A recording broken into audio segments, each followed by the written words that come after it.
시작하겠습니다. 네, 이재명 당대표의 속개 선언으로 더불어민주당 제18차 최고위원회의 공개회의를 시작하겠습니다. 네, 18차 최고위원회 회의를 속개하겠습니다. 네, 먼저 이재명 당대표의 모두 발언이 있겠습니다.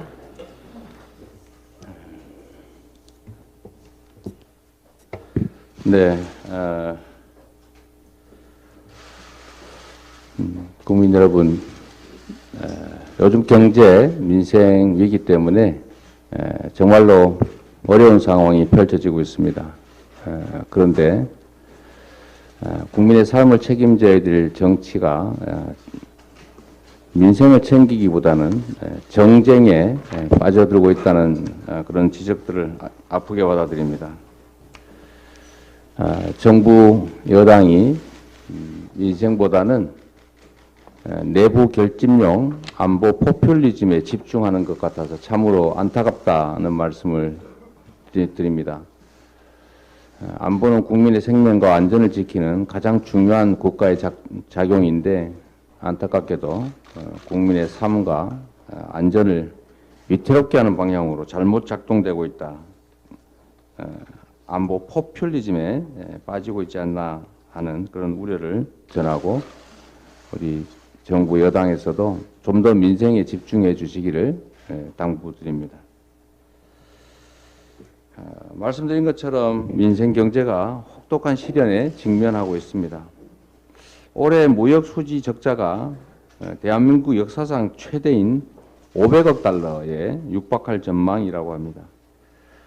외환위기 직전이었던 1996년에 206억 달러 적자였는데 그것보다 2배를 뛰어넘는 수치입니다.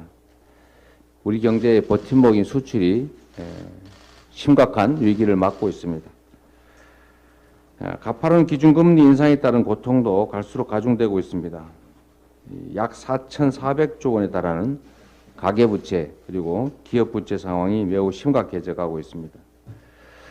무엇보다도 대출로 버티던 소상공인 또 저소득층 상환 능력이 부족한 2030 세대의 부채 부담이 앞으로 더욱 악화될 것으로 생각됩니다. 전세자금 대출자의 60%가 2030 청년층 그리고 그중에 93.5%가 변동금리를 이용하고 있습니다. 주택가격의 급격한 하락에 따른 깡통전세 그리고 고금리 부담으로 우리 청년들의 고통이 이중으로 늘어나고 있습니다. 경제부총리가 내년이 더 어려워질 것이다 이런 암울한 전망을 내놓고 있습니다.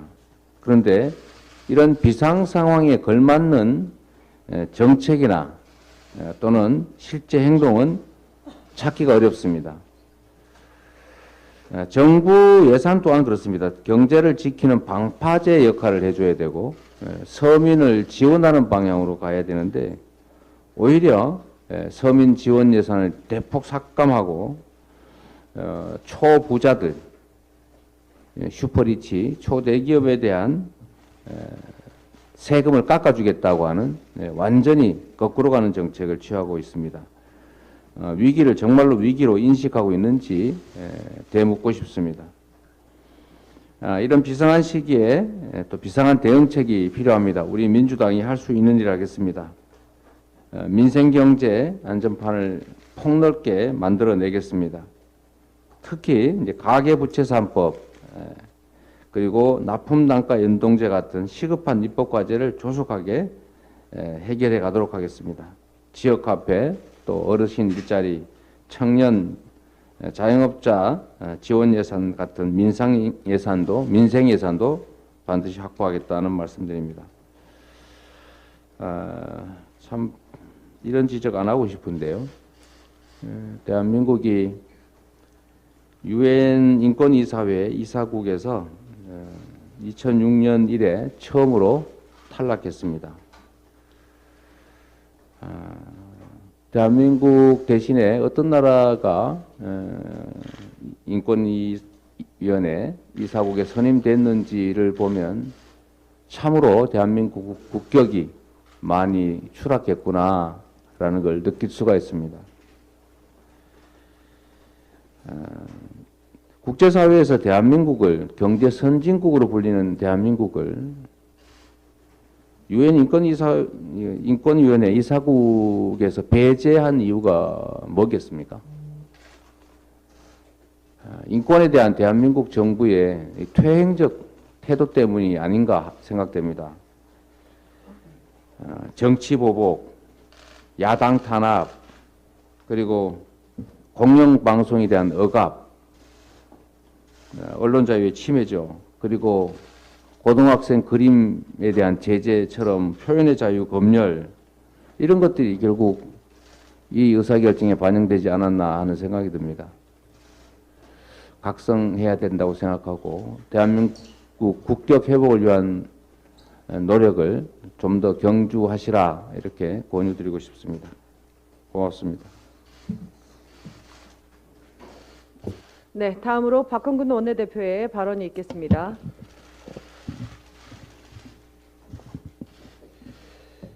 김문수 경제사회노동위원장의 역대급 색깔론 막말에 입을 다물지 못하겠습니다. 대통령실은 위원장 스스로 설명할 기회를 가져야 한다며 시간 벌기에 나섰습니다. 참으로 비겁한 변명입니다. 국민은 대통령의 인사를 통해 국정 기조를 이해합니다. 경사노위 위원장은 사회적 대화를 통해 노동계와 경영계의 갈등을 해소하고 국민 통합을 이끄는 막중한 자리입니다.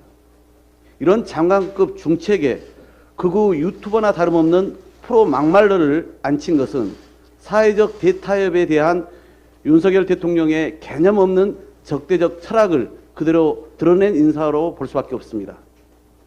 위원장의 망언으로 이미 노동계는 경사노위 탈퇴 기류가 강하게 일고 있다고 합니다. 김문수 위원장은 즉각 사퇴하십시오. 우리 국민은 사회적 갈등을 오히려 더 증폭시킬 게 뻔한 빵점짜리 부적격 인사라고 이미 판정하고 레드카드를 들었습니다. 윤석열 대통령은 김문수 위원장이 스스로 물러나지 않는다면 당장 해임하기 바랍니다. 연이은 인사 실패를 제발 반성하고 이제라도 보편적 상식을 갖춘 인물로 국민통합에 나서줄 것을 촉구합니다. 민주당 국방위원들이 강릉 낙탄 사고 현장을 방문하고선 놀랐습니다. 탄두가 떨어진 근처에는 병사들의 생활관이, 발사체가 떨어진 인근에는 12만 리터 거대 유류 저장고가 있었습니다. 대형 참사로 이어질 수 있는 아찔한 상황이었습니다. 군은 당초 낙탄 사고가 군 골프장에 발생했다며 숙소 은폐에 급급했습니다. 정부의 안보 무능을 덮으려는 국민 기만 행위입니다. 대통령이 보고를 받았는지 어떤 지시를 했는지 지금도 알 길이 없습니다. 한반도 긴장이 고조되는 엄중한 상황에 곳곳이 안보 구멍입니다. 현무 추락에 이어 에이테크스 미사일은 비행 도중 실종됐습니다. 저수지에서 솟아오른 북의 탄도미사일은 발사 위치도 종류도 북에 발표와는 달랐습니다. 최근 북의 장거리 순항 미사일은 아예 공개도 안 했습니다. 정부 여당은 그 모든 원인을 전 정부 탓이라며 거짓과 왜곡으로 억지 주장을 늘어놓고 있습니다. 대통령실 졸속 이전이 안보의 공백을 계속 키우고 있는 것입니다. 대통령실의 급작스런 강제 점령으로 국방부는 쫓겨났고 군 작전지휘부는 뿔뿔이 흩어지면서 대한민국 군의 사기는 땅에 떨어진 결과이기도 합니다. 아무리 대통령실에 집을 빼앗긴 국방부이더라도 군의 기강 해이와 작전 실패 그리고 거짓 은폐는 용납될 수 없습니다. 국민 불안 해소와 안보 위기 대처를 위해서라도 정부는 이번 낙탄 사고의 진상을 규명하고 책임자를 엄중 문책하기 바랍니다. 어제 감사원의 기습적인 중간 발표는 첩보와 정보도 구분할 줄 모르는 초보 감사였습니다. 군 당국의 첩보에 따라 정확한 정황을 파악하기 위한 노력을 은폐로 규정한 막무가내 감사일 뿐입니다. 감사원이 수사를 의뢰하려면 월북이 아니라는 근거를 단 하나라도 제시해야 합니다. 이미 내려진 결론에 짜 맞추려고 감사원 스스로가 사실을 왜곡하고 은폐한 것은 아닌지 의심만 더 커질 뿐입니다. 이번에도 5개 기관 20명을 무더기 수사 의뢰하는 중대한 사안을 감사위원회 의결도 없이 공개했습니다. 같은 날 검찰은 서욱 전 국방부 장관을 소환 조사했습니다. 이미 검찰이 수사 중인 사안을 감사원이 기습적으로 수사 의뢰한 것도 정치 쇼로밖에 보이지 않습니다. 대통령실이 내린 시나리오에 따라 검찰과 감사원이 혼신의 연기를 다하는 것에 다름 아닙니다. 월북이 아니라는 구체적인 근거 없는 감사원의 발표와 수사 의뢰는 정치 탄압용 하명 감사로 볼 수밖에 없습니다. 정권의 무능을 감추기 위한 파렴치한 정치 감사를 즉각 중단하기 바랍니다. 민주당은 윤석열 정권의 비열한 정치 탄압을 강력히 규탄하며 법에서 주어진 모든 대응 방안을 강구하겠다는 말씀을 드립니다. 이상입니다. 네, 다음으로 고민정 최고위원의 발언이 있겠습니다. 감사원은 대통령실과 감사원의 검문 유착이 유병호 사무총장의 문자로 드러났음에도 아랑곳하지 않고 어제 서해 공무원 피살 사건 중간 감사 결과를 발표했습니다. 이 행위는 적법한 것입니까? 2010년 천안함 중간 감사 결과 발표 때도 감사위원회의에 의결을 거쳐 발표했습니다. 확정되지 않은 혐의를 공표하는 행위는 피의사실 공표죄에 해당되기 때문입니다. 그동안 감사원은 감사 결과 징계 요구나 수사 요구를 하더라도 대상자의 혐의가 아직 확정된 사항이 아니므로 대상자의 권리가 침해되지 않도록 하기 위해서 보도자료를 내지 않는 게 관행이었습니다. 그런데 서해 공무원 피살 사건은 수사 요청 사항임에도 불구하고 혐의 내용이나 수사 요청 대상자를 공개한 것은 행정의 자기구속의 법리를 벗어나 평등 원칙이나 신뢰보호 원칙에 위배되어 재량권을 일탈 남용한 처분입니다. 또한 감사원 감사사무 처리규칙 제65조에 고발은 감사위원회의의 의결을 거쳐야 한다고 되어 있으며 다만 증거인멸, 도주의 우려가 있다고 인정될 때 의결을 거치지 않고 수사기관의 수사를 요청할 수 있다고 되어 있습니다. 무슨 근거로 의결 없이 수사 요청을 하는 것입니까? 과연 오늘 대한민국에선 모두가 법 앞에 평등합니까? 이미 윤석열 정부는 엄연히 법이 존재함에도 불구하고 시행령으로 법의 권위를 무너뜨렸습니다. 주가 조작의 전모가 드러나고 있음에도 불구하고 대통령의 부인이라는 이유만으로 소환 조사조차 하지 않고 있습니다. 대통령의 장모, 개발사업 특혜 의혹들은 대부분 사실이라고 경기도 감사보고서에 적시된 것으로 알려졌습니다. 이건 제대로 수사할 수 있겠습니까?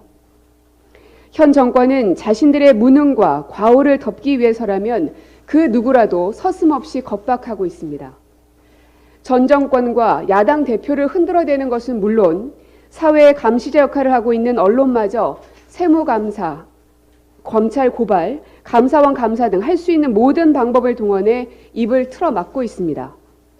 고등학생이 그렸던 윤석열차, 그 그림에 대해 으름장을 놓을 것이 아니라 학생의 눈에 비친 나의 모습이 왜 그렇게 일그러졌는지 100번이고 1000번이고 곱씹어 봐야 합니다. 국민들이 보내는 수많은 형태의 경고들을 두려워해야 합니다. 그것이 나라를 살리는 일이고 대통령 스스로가 살 길임을 잊지 말아 주십시오. 네, 이상입니다. 네, 마지막으로 서은숙 최고위원 발언이 있겠습니다. 네. 윤석열 정권은 무비자 정권입니다. 무자비하고 비겁하고 자격 없는 정권입니다. 대통령 선거에서 경쟁했던 상대를 취임 직후 수사기관을 총동원해 정치 탄압한 무자비한 사례는 최초입니다. 대통령 선거 이후 이재명 대표 관련 압수수색이 224번, 대통령 부인과 장모 관련 압수수색 0번. 비겁한 정권입니다. 대통령의 비속어 외교 참사에 이어 정진석 비대위원장, 권성동 의원, 김문수 경사노위 위원장의 망언 릴레이가 끝이 없습니다. 온 나라가 정부 여당발 막말과 망언의 경연장이 되어가고 있습니다. 이 정권은 국정을 운영할 자격이 없습니다. 이재명 대표 정치 탄압을 이재명 사법 리스크라는 포장지로 감추지 마십시오. 브레이크 없는 윤석열 정권은 전속력으로 후진하더니 문재인 정부 당시 서해 공무원 피살 사건을 악용하여 시대착오적인 신국풍 공작을 시도하고 있습니다. 제발 정신 차리고 고물가, 고금리, 고환율에 고통받는 국민의 삶을 챙기기 바랍니다. 정진석 국민의힘 비대위원장의 친일 리스크가 심각해지고 있습니다. 리스크라는 말은 바로 이런 경우에 사용하는 말입니다. 정진석 위원장의 친일 식민사관 발언은 사실 이번이 처음이 아닙니다. 2019년 6월 국회에서 강경화 외교부 장관이 일본의 보복 조치가 있을 경우 우리도 가만히 있을 수 없다라는 상식적 발언을 했습니다. 그러자 강경화 장관에게 화를 내면서 일본의 보복 조치가 발생해도 대응 보복 조치를 하면 안 된다는 식의 발언을 했습니다. 이 당시에 영상 캡처 한번 보십시오. 감히 일본에게 맞선다며 강경화 장관을 호통치는 당시 정진석 의원의 모습과 발언입니다. 식민사관이 아니라 역사 그 자체다라는 이번 발언은 뼛속까지 친일적 사고를 하는 정진석 위원장의 친일 리스크가 자연스럽게 드러난 것입니다. 윤석열 정부와 국민의힘 지도부에 촉구합니다. 이재명 대표를 향한 무자비한 정치 탄압을 이재명 사법 리스크로 포장하고 싶겠지만 국민들은 바보가 아닙니다. 윤석열 정부와 국민의힘은 정진석 비대위원장의 친일 리스크 관리나 잘 하시기 바랍니다. 국민들께서 국회 내 친일파 청산 운동을 시작할지도 모릅니다. 이상입니다. 네, 이상 발언을 모두 마치고 회의를 비공개로 전환하겠습니다. 언론인 여러분, 그리고 보좌